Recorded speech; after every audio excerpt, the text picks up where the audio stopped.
Concentrate, Richard. Remember the old maxim. Try harder. These questions really aren't too tricky, are they? Who was that, Bacon? That's Nick Forbes from my school. Oh, Nick Forbes, is it? Not...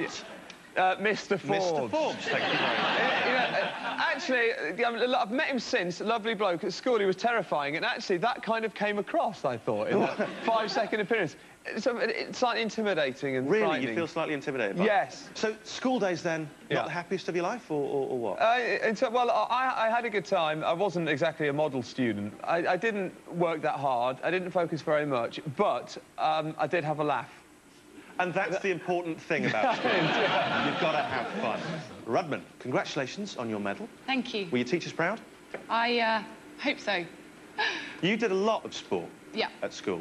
Did you ever have time for any, you know, proper lessons? I have to say, I was a bit of a devotee to my sport rather than my academic side of work. OK. Do you think that'll be reflected tonight? Possibly. Any subjects you're hoping come up? Anything you're a bit of an expert on? I can talk to you about ice, but That's a conversation we're not going to have. Hammond. Nicknames. They called you Titch at school. Yeah, well, oddly enough, I wasn't that tall. May come as a surprise. I was a late bloomer. Well, I'm still waiting. They also called you Owl Eyes. Why did they call you Owl Eyes? Well, I've got big eyes. So have owls. Actually, it's because I used to vomit my food up in pellets. Really? Yeah. You have and I can turn my head through 360 degrees. Really? Yeah, I can do that. So, on to round 2 now, which features a school timetable and which we've cleverly called the school timetable round. Each star pupil has to choose a day from the timetable, then choose 3 subjects from that day to answer questions on. Single lessons are worth 5 marks, and doubles, being doubly difficult, are worth 10, meaning there's 25 marks up for grabs.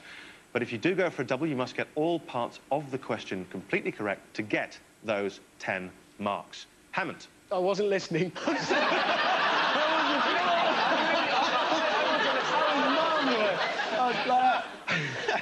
they've reverted back to how they were at school. It's quite extraordinary. If the weather's nice, can we take our books out there? Yeah. What day do you want and what subject? I'd like a Friday, please. Anything leaping out at you from that day that you're going to go for? I'm going to risk it. I'm going to go for the physics. Double physics. I've got my clever jacket on. It's made of corduroy. I should be standing there in my corduroy jacket. We wouldn't be able to see you. Here we go, Hammond. Physics, or a double. A 40-kilogram weight is placed 3 metres away from the point of balance of a seesaw. How far along the other side must a 60-kilogram weight be placed to balance it? Well, the obvious answer to that would be 0.2. Right. 2 metres away. So you're saying 2. How did you work that out? Because proportionally, it's the same. The proportion of the weight, the proportion of the distance. OK. Let's see if you're right. Hooray! Good work. You've extended your lead there with that double question. Rudman, choose your day. I'm going to go for a Thursday. Thursday, why? Because it's the only one where I might have a weeny bit of a chance, and German. German?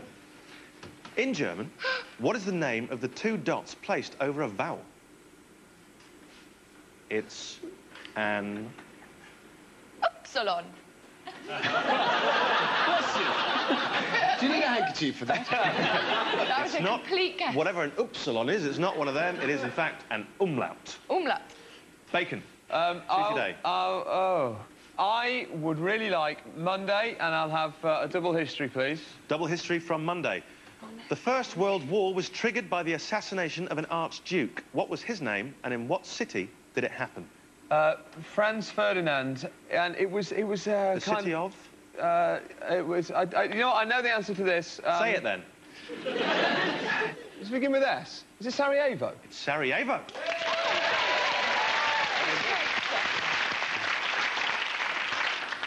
Hammond, choose your second subject from Friday. I'll risk it and go for English literature. English lit. In George Orwell's Animal Farm, what kind of animals are Napoleon and Boxer? Are they pigs or are they something else? I can't remember. You've mentioned one of them already. Napoleon is a... Pig. Pig. And Boxer is... Oh, something else. Boxer was... A dog. No. A horse. I was going to say that then. Well, you That was what I was going to say next. Right. Rudman, choose your second question from Thursday. IT? IT. The Internet. Hypertext markup language is better known by what abbreviation? The at symbol? The at symbol, which of course is an abbreviation of... Bang, bang. Think it through. Hypertext markup language. The letters. I'm gonna have to say it, I'm sorry. Hypertext markup language is also known as HTML. Oh. It really was all there for you. I'm not with it. Monday, bacon, second subject.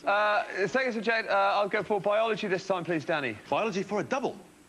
Look at this and tell me which bone is the clavicle and which bone is the sternum. I would say that the sternum is B and that the clavicle is A. Is the wrong answer. Clavicle is B, sternum is D, C is the mandible, and A is the humerus. The sternum, of course, also known as the breastbone. Now, Friday, your final question, please. Your final subject from Friday, Hammond. Well, a lot of trouble here. No good at geography or indeed maths. Maths. All right. Hammond, have a look at this. Half of x take away 7 equals 5. So what does x equal? The terrifying maths brothers there. Hammond? Well, now clearly that must be the only number that you can take 7 from to make 5 is 12. So half of x minus 7. So x is 24. Let's have a look. 5 plus 7 equals 12. So if half of x is 12, x must be 24. Excellent work! That was very impressive. Rudman, your final subject, please, from Thursday. That'll Chemistry. help. Chemistry. OK, for a double. You sure about this? Yeah. All right. Chemistry for a double. Have a look at this.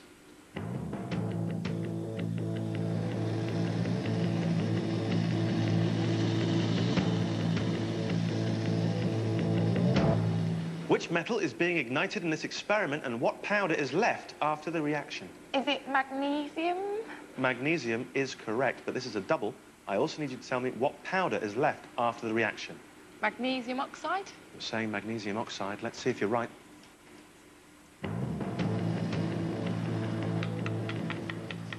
The magnesium has reacted with oxygen, which has created magnesium oxide. Hooray!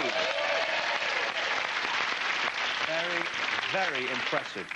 Bacon, your final subject, please, from Monday. I'll go with English Lit, please. OK, English Lit for a single. In Oscar Wilde's play The Importance of Being Earnest, in what item was Jack Worthing found as a child? What was he found in? A bag? What kind of bag? Handbag? In a handbag is correct. Oh.